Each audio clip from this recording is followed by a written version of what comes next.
The Bond film Tomorrow Never Dies came out in 1997.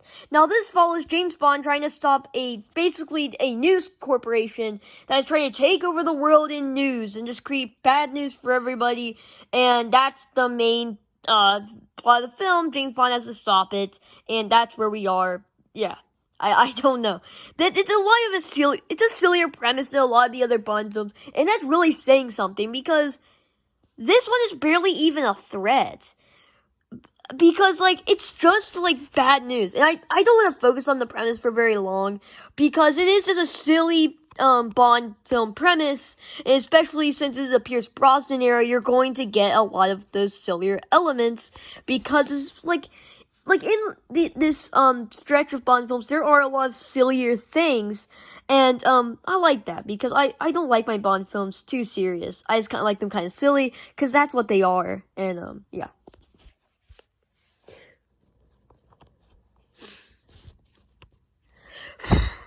So, since this is in the Pierce Brosnan era, you're going to get a certain type of action and stuff, and I did like the action in a lot of parts, especially the Bond girl. The Bond girl did have tons of amazing action.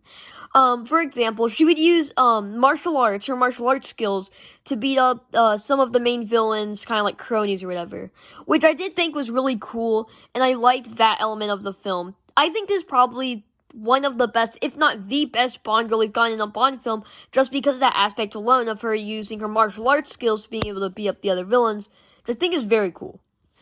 And, yeah, so the action's good, and, okay. So the main villain in this movie is very silly.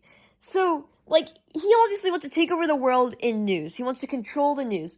And I love this Bond villain, because he just does not take anything seriously, which is absolutely amazing, is what I need in a Bond film.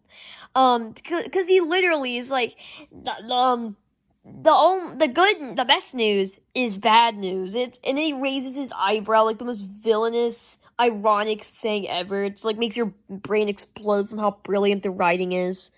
And, yeah, so that's basically it. If I had to give this out of 10, I'd give this a 7.5 to an 8 out of 100. I'd give this movie an 80. If you all enjoyed this video or any of my other content, please subscribe, and I'll see you in the next one. Goodbye.